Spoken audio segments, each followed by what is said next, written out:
अरे चाय तो ला दो भाई। तुम्हें तो चाय नहीं मिली, तुम यहीं बैठेगा जब तक हमको चाय नहीं मिलेगी। पकड़ के बैठा उसको।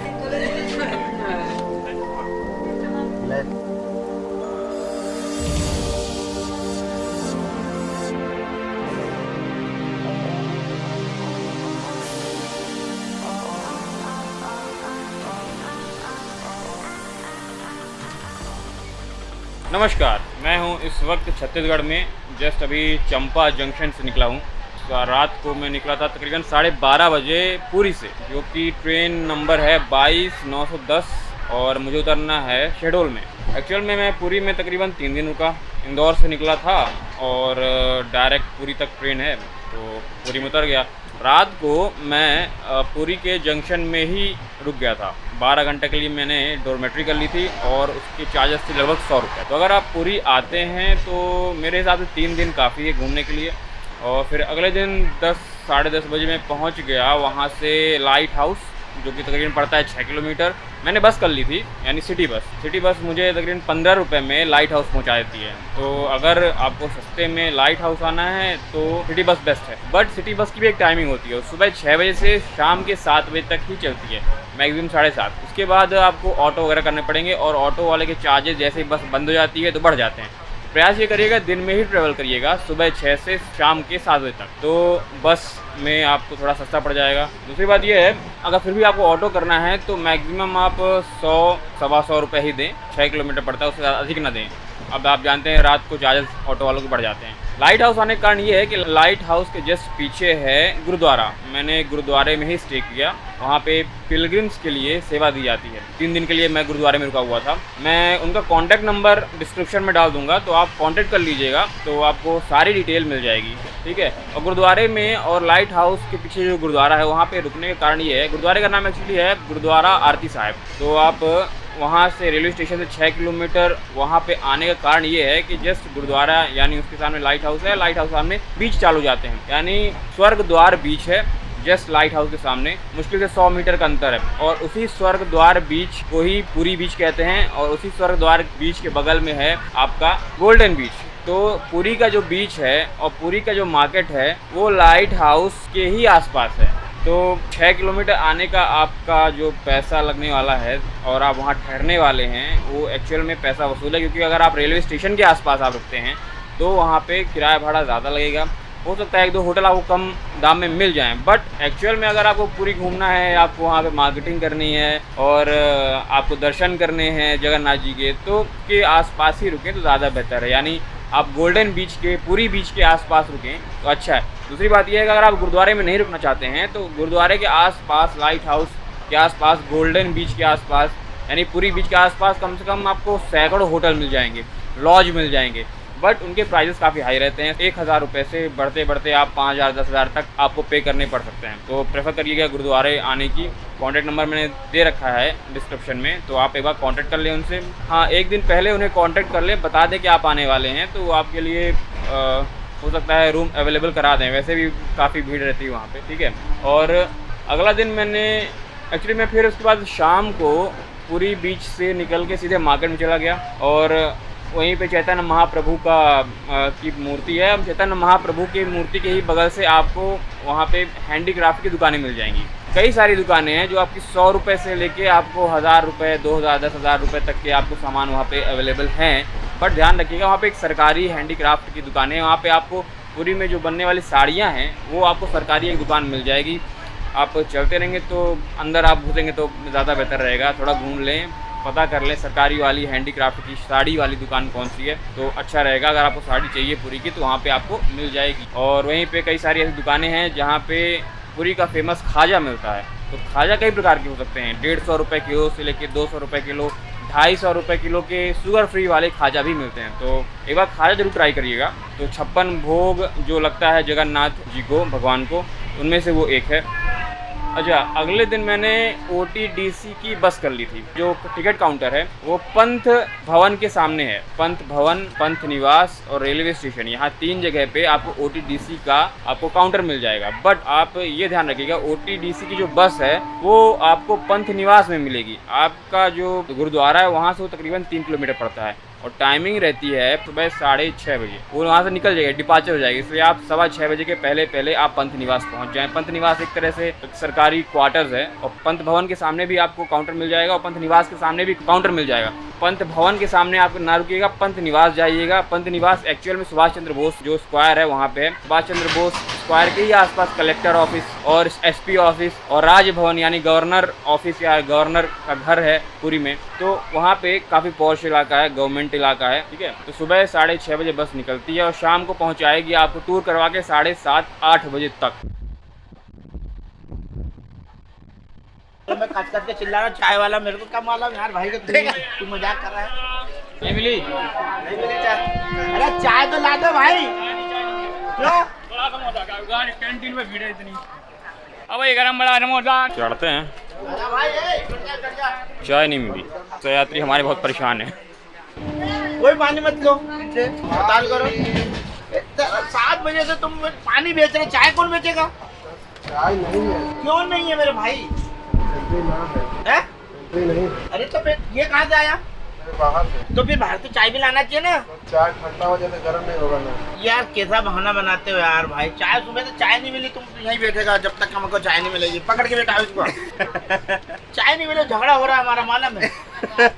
समझ ही नहीं रहा किसी चीज को यार।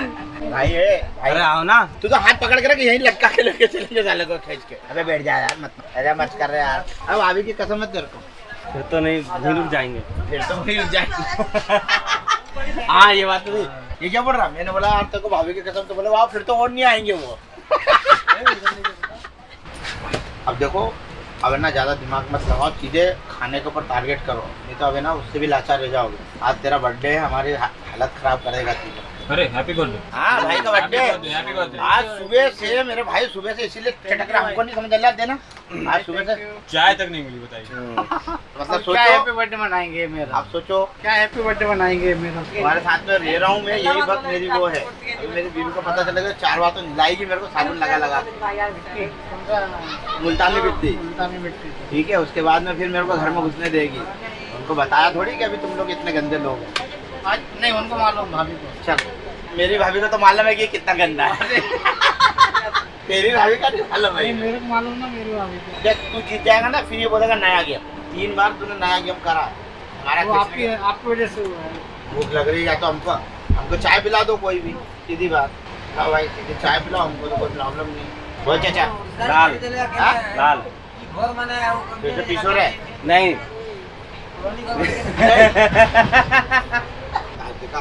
पुराना नया है कि पुराना? ये बताओ ना, नया है कि पुराना? से पूछो, रोट ले लो। बोल रहे एक बार में खींच दो, खींच एक दूंगी। बार में नीचे से चौथा 5 बार। 1 2 चौथा 5 में बोला था मैंने, ये तो छठवा है, चौथा दो। चलो ठीक है। मैंने क्या बोला? चौथा 5 में बोला था ना नीचे से। एक और खींचना ना अभी। पीसो। क्या मेरा नंबर है? अच्छा हाँ, तुम खींचो। हाँ। सारा समझ रहा है? चल। आपको कौन सा खींचना है? कोई नहीं खींचना है आपका, कोई नहीं है। इनका किसके कौन ज्यादा सा? थे? इसी का खींचना था तो। मेरे 3 बन गए थे, हाँ, तुम्हारे कितने बने थे? मेरे 2 बने थे। एक बना था, ये 3 बनाना मेरे को नहीं लेना, मेरे को इनको नहीं खींचना लेना। ना, मेरे पुराने मेरे को थे लेना उस है। दिन। तुम एक सर देने वाले थे मेरे को, हाँ, फिर तुमने दिए नहीं तो तुम्हारे कुछ नहीं बने मतलब। बताओ। तो ऐसे खोल मैं ले लूंगा। नहीं रोनताली नहीं करना, चुट्टाई नहीं। इधर आगे हाथ कर, आगे हाथ कर। हाथ हटा, हाँ तुम। हाथ हटा। तेरे अरे यार, यस। एक रिटर्न करो। क्या ड्रम क्या है? लाल। अब मेरे खींच रहा ना, एक बचा। हो गया ना? 2 खींचने थे, तुमने बोला था एक सर। अब खींचना था ना। हाँ, पीसो ऐसा है, दे रहा। पीसो। हाँ, ऐसा थोड़ा मजा आ गया जरा। ऊपर से चौथा। 1 मिनट। हाँ हाँ 1 2 3 छुपा 4 लिया। यही है ना? बात तो अपने हाथ से खींच दो। तो पूरा ये नहीं, ये रिटर्न करना है। ऐसा थोड़ी ना। वही पत्ता नहीं दिया। लो, तो कटेगा वो तो। गुलाम दिया ना मेरे को। ब्लैक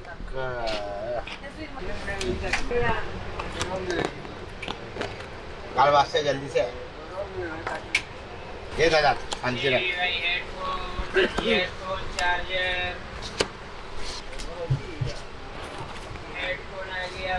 इधर आ कुत्ता। ये दादा काटो काटेंगे। कितने हो गए? 3 हो गए ना?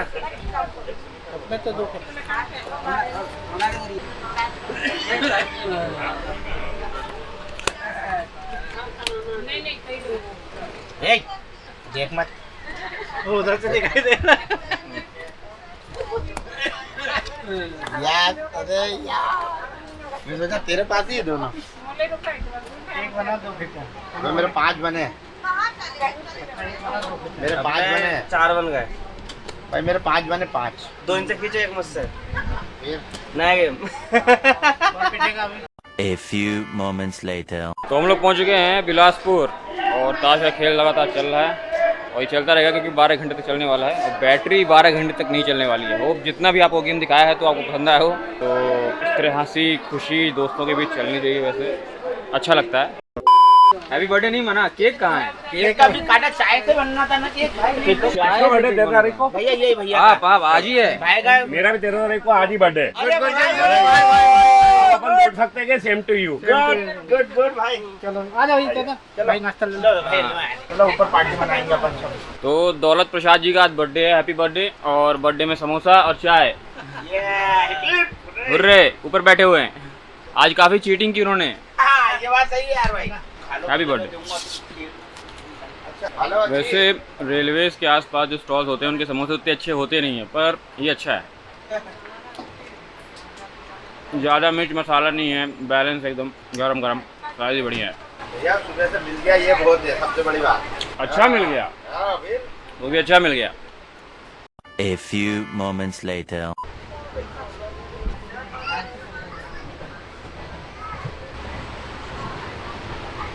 कहाँ से आ रहे हो आप? मैं बिलासपुर। बिलासपुर से? मैं जाऊँगी पेंड्रा। पेंड्रा?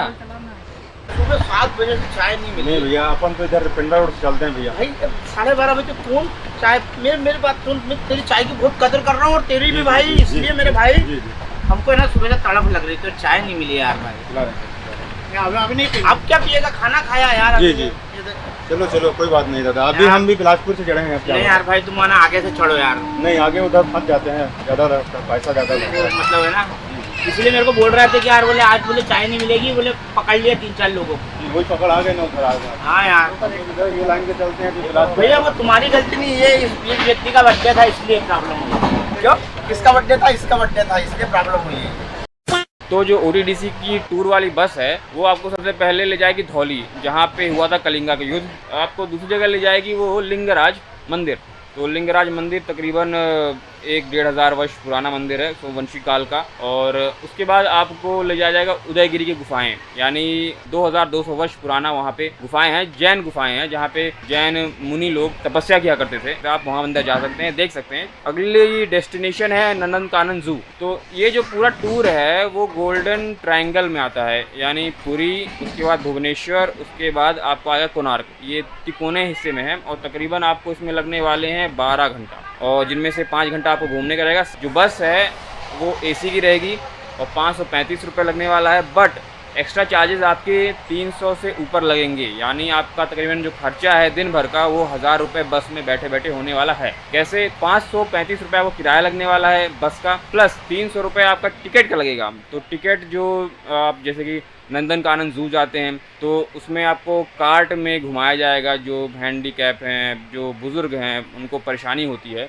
तो उन्हें कार्ट के ज़रिए वहाँ पे एक गाड़ी होती है, जैसे आपने गोल्फ कोर्स में देखी होगी, उसमें आपको बैठा घुमाया जाएगा। तो उसका चार्जेस पर हेड 80 रुपये है। टिकट जो है जू का वो 50 रुपये है। 60 रुपये आपको अंदर जंगल सफारी करवाई जाएगी, एक बस बैठाई जाएगी, बस में चारों तरफ जाली लगी रहती है और आपको एक केज में ले जाया जाएगा, ठीक है। यानी टाइगर सफारी, लॉयन सफारी और हर्बीवोरस सफारी और बियर सफारी, ये 4 सफारी आपको घुमाई जाएगी। आप लोग बस में बैठे रहेंगे और पास में फ्रीली घूम रहे होंगे टाइगर, लॉयन और हर्बीवोरस यानी हिरन वगैरह। तो इसके 60 रुपये आपको लगने वाले हैं, यानी कुल मिला के आपको जहाँ तक है 90 + 50 + 60 रुपये लगने वाला है। और उसी वक्त आपको खाने के लिए तकरीबन आधे घंटे के लिए आपको थोड़ी देर के लिए छोड़ा जाएगा। तो आप तकरीबन 1-1.5 बजे आप जाके भोजन कर सकते हैं। हाँ, एक बात याद रखिएगा, जब बस टूर स्टार्ट होगा तो सुबह सुबह सबसे पहले आपको नाश्ता ही करवाया जाएगा। उसके भी आपको अपने जेब से ही पैसे देने हैं, वो बस से नहीं है। बस का काम सिर्फ आपको डेस्टिनेशन तक पहुंचाना है। आपको एक्स्ट्रा चार्जेस, इसलिए मैंने बताया कि एक्स्ट्रा चार्जेस लगने वाले हैं। तो नाश्ता सुबह कर लीजिएगा। बस वाले जो हैं ODDC वाले हैं, सरकारी वाले हैं, ये सब आपको ऐसी जगह ले जाएंगे जहाँ पे आपको कम से कम पैसे लगें। जो इंस्ट्रक्शन दिए जाएंगे गाइड के, तो उनको फॉलो कर लीजिए। गाइड को अलग से पैसे आपको नहीं देने हैं, वो जो आपकी टिकट है उसी में कटेगा। एक्स्ट्रा जो पैसा मैं आपको बता रहा हूँ 300 रुपये, वो टिकट कटेगा जहाँ पे आप जाएंगे घूमने, जैसे धौली जाएंगे घूमने के लिए, जू जाएंगे वगैरह वगैरह। तो नाश्ता सुबह सुबह पहले कर लीजिएगा, क्योंकि 1:30 बजे के पहले आपको छोड़ा नहीं जाएगा खाने के लिए। हाँ, रास्ते में आप अगर आइसक्रीम वगैरह ले लें वो अलग मैटर है, बट उसके अलावा एक्स्ट्रा टाइम आपको नहीं दिया जाएगा। यानी आपका घूमने के बजाय आप खाने में अगर टाइम वेस्ट करोगे तो फिर आपका जो समय है वो व्यर्थ हो जाएगा घूमने का। उसके बाद आपको नंदनकानन से ले जाया जाएगा आपको कोणार्क सन टेम्पल। ये तकरीबन 2 से ढाई घंटा लगने वाला है, यानी तकरीबन 80 से 85 किलोमीटर दूर है नंदनकानन से। तो 2.5 घंटा आप बैठ के AC का मज़ा लीजिए। कोणार्क सन टेम्पल आज से तकरीबन 750 वर्ष पहले बना था। ईस्ट गंगे के अंपायर द्वारा, नरसिंह वर्मन द्वारा बनाया गया था कोणार्क सन टेम्पल। 1250 के तकरीबन ये कंप्लीट हो जाता है। 45 मिनट आपको टाइम मिलेगा कि आप घूम लीजिए 45 मिनट तक। के बाद आपको ले जाया जाएगा चंद्रभागा बीच। वहाँ पे आज सिर्फ बीच ही है, तो अगर आप बीच घूम चुके होते हैं, जैसे गोल्डन बीच हो गया और जो आप द्वारा के सामने जो बीच हैं, तो वहाँ अगर आप घूम लेते हैं तो वहाँ पे आपको कुछ खास एक्स्ट्रा आपको नहीं लगेगा। खैर, वहाँ पे आपको 5 से 10 मिनट मिलेगा आपको रुकने के लिए। अगर आप बीच देखना चाहते हैं, आपने बीच कभी नहीं देखा, तो उनके लिए नया रहेगा, नया एक्सपीरियंस है। वहाँ से आपको ले जाया जाएगा रामचंडी मंदिर। तो रामचंडी मंदिर पहुँचते पहुँचते शाम के 6 साढ़े 6 बज जाएंगे, अंधेरा हो जाएगा। आपका टाइमिंग रहेगी 10 मिनट। 10 मिनट में आपको रामचंडी मंदिर आपको देख लेनी है। चंडी माता का मंदिर एक्चुअली। नेक्स्ट जो है और लास्ट डेस्टिनेशन है वो है म्यूज़ियम। तो म्यूज़ियम में एक्चुअली में सैंड आर्ट आपको दिखाया जाएगा। वहाँ से सिर्फ 15 मिनट की दूरी पे पूरी है, यानी कुल मिला के तिराहे की तरह आपको घुमाया जाएगा। शाम के तकरीबन बज जाएंगे 7:30 8। एक चीज़ याद रखिएगा, 7:30 8 बजने के बाद आपको जो है पंत निवास के ही पास आपको छोड़ा जाएगा, लेकिन अंदर नहीं छोड़ा जाएगा, बाहर ही छोड़ा जाएगा। वहाँ से आप ऑटो कर लीजिएगा, क्योंकि बस तब तक बंद हो चुकी होती हैं। इकट्ठा रहिएगा तो बार्गेनिंग आप कर सकते हैं। तो एक साथ अगर आप ऑटो कर लेते हैं तो आपको एक जगह छोड़ा जाएगा, तो आपके ज़्यादा पैसे नहीं खर्चे होने वाले हैं। अलग अलग अगर आप ऑटो करते हैं तो फिर आपके पैसे ज़्यादा खर्चा होने वाले हैं। मैंने तो पैदल ही रगड़ दिया था 3 किलोमीटर। 3 किलोमीटर गया भी था सुबह और 3 किलोमीटर पैदल पहुंचा भी था वापस। तो जैसी आप इच्छा, तो अगर आप ऑटो करना चाहते हैं ऑटो कर लें, एक साथ कर लेंगे तो थोड़ा कम पड़ जाएगा। और उसके बाद मैंने शाम को, मेरी जो ट्रेन थी वो रात की तकरीबन 12:30 बजे आया। खाया पिया गुरुद्वारे में नहीं, बाहर ही मैंने खा लिया था। शाम को आया, नहाने धोने के बाद मैंने तकरीबन 9 साढ़े 9 बजे मैं पहुंच गया रेलवे स्टेशन। और 12:30 बजे जो ट्रेन है, ट्रेन का नंबर है 22-910, जो कि वाया जबलपुर भोपाल होके जाती है। मुझे उतरना है शहडोल, तो शहडोल तकरीबन ये 2:30-3 बजे तक पहुंचाएगी। ये 3 दिन का टूर का अगर खर्चा पानी देखें तो तकरीबन 3 साढ़े 3 हज़ार रुपये आपके खर्चा होने वाले हैं। अगर आप चीप ट्रेवल करते हैं, सस्ती जगह रुकते हैं, तो 3.5 हज़ार मैक्सिमम। अगर आप होटल कर लेते हैं तो 5 स्टार होटल तक अवेलेबल है वहाँ पे, तो आपको कोई इसमें इशू नहीं है, खर्चा वगैरह बढ़ता जाएगा। हाँ, मैं जो जगह बता रहा हूँ उसके आसपास ही रुकिएगा, तो क्योंकि वहीं पे सब कुछ है। मार्केट भी वहीं पे है, बीच भी वहीं पे है, और वहीं पे बीच में आपको बोट राइडिंग भी मिल जाएगी। ATV जो गाड़ियाँ होती हैं, बाइक होती हैं 4 पहिए वाली, उसमें आप घूम भी सकते हैं।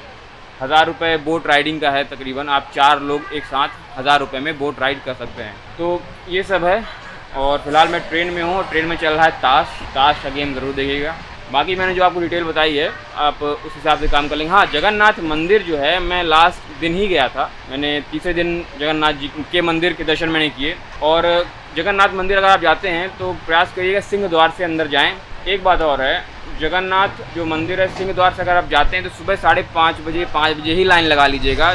6 बजे गेट खुलेगा। 6 बजे से आप मैक्सिमम 7:30 तक आप दर्शन कर चुके होंगे। आप ये सोचेंगे 7, 8, 9 बजे के बाद में जाऊं, तो समझ लीजिए भीड़ इतनी ज़्यादा होगी कि 2 बजे तक आप लाइन में लगे रह जाएंगे। और 2 से 4 बजे तक जगन्नाथ मंदिर बंद रहता है। ठीक है, थोड़ी देर के लिए भगवान जी आराम करते हैं। ठीक है, प्रसादम जो है वो महाप्रसादम कहलाता है। अंदर जो है प्रसाद वो मुफ्त में मिलता है, आप ले सकते हैं, खा सकते हैं, जैसे लंगर व्यवस्था होती है वैसे। एक बात और, बाहर अगर आप जाते हैं महाप्रसादम लेते हैं तो उसके आपको पैसा देना पड़ेगा। अंदर रहेंगे, अंदर आप खाएंगे, अंदर से बाहर लेके आएंगे तो उसके आपको पैसे नहीं देने पड़ेंगे। ठीक है, कुछ लोग हैं जो वहाँ पे टाउट्स भरे रहते हैं, हर जगह होते हैं, एक जगह नहीं होते हैं। वो आपसे पैसे ऐंठने की कोशिश करेंगे तो आप बोल देगा भैया हम पैसा लेके नहीं आए हैं, सिंपल सी बात। सामान, मोबाइल, पर्स वगैरह वो सब होटल में छोड़ के आए। एक हमारे साथी मिल गए थे, वो पैसेंजर ही मिल गए थे, हम लोग रुके हुए थे पूरी रेलवे स्टेशन में। हम लोग को जाना था, नेक्स्ट डे मैं जाने वाला था गुरुद्वारा। वहाँ पे एक भाई साहब मिल गए, बोले कि मैं पर्स वगैरह रख दिया था बाहर, क्योंकि पर्स वगैरह, चमड़ा वगैरह ये सब अलाउ नहीं है, मोबाइल वगैरह अलाउ नहीं है मंदिर के अंदर। तो बताया कि दुकान से ही मेरा पर्स उड़ा दिए थे है ना। अब आप वहाँ पर लड़ तो पाओगे नहीं, आप तो यहाँ पे आए हो पूजा पाठ करने के लिए, दर्शन करने के लिए, 4 धाम में से एक जगन्नाथ जी के दर्शन करने के लिए। अब वहाँ पे आप लड़ोगे तो नहीं, ठीक है। कुछ लोग पेट के लिए करते हैं, कुछ लोग शौक के लिए करते हैं, कुछ लोग बस ऐसे ही कर लेते हैं। आप कैश वगैरह आप जेब में रख सकते हैं, मंदिर में ले जा सकते हैं। आपको अगर दान देना दान दे सकते हैं, पर्स वगैरह ना ले जाएं। इकट्ठा credit card, debit card, ATM वगैरह जो भी कार्ड हैं आपके वो ना ले जाएं, क्योंकि तकरीबन उस बंदे के 7,000 रुपये उड़ गए थे और ATM कार्ड वगैरह था। खैर वो नेट बैंकिंग करता है, यूज़ करता था, मोबाइल से डिजिटल पेमेंट करता था, तो उसको कोई खास इशू हुआ नहीं। इन सब चीज़ों का ध्यान रखिएगा। जगन्नाथ जो मंदिर है, ब्रिटिश राज चल रहा था, तो अंग्रेज़ों का काम यही था कि जो सभ्यताएं हैं भारत की या अन्य जहाँ पे वो शासन किया गए थे, उनकी ऐसी तैसी करने में वो किसी प्रकार की कसर नहीं छोड़ते थे। हम लोग को यानी भारतीयों को बोला जाता है कि हम लोग इंग्लिश भाषा जो बोलते हैं वो दुनिया में कोई भी भाषा हो, कहीं की भाषा, चाहे हम लोग मैंड्रीन ही बोलें, वो सबसे शुद्ध तरीके से बोलते हैं। तो जो हम लोग लिखते हैं वही बोलते हैं। इंग्लिश में ऐसा नहीं है। इंग्लिश में एक्सेंट चलता है, British accent, Australian accent, American accent. तो वो लोग एक्सेंट के चक्कर में लैंग्वेज भी ऐसी तैसी कर देते हैं। तो जगन्नाथ को अंग्रेज़ जगनॉट बोला करते थे। जगनॉट एक्चुअल में उन्होंने एक फिक्शनल कैरेक्टर बना दिया था और मार्वल की कॉमिक में वो जगनॉट जो है वो फीचर करता है। तो एक्स-मैन आपने अगर मूवी देखी होगी मार्वल की, तो एक्स-मैन पार्ट 3 में द लास्ट स्टैंड में जगनॉट आता है। वो भगवान से रिलेटेड नहीं है बट वो कैरेक्टर है। और इसी तरह से डेडपूल 2 मूवी आई थी, उसमें भी जगनॉट था।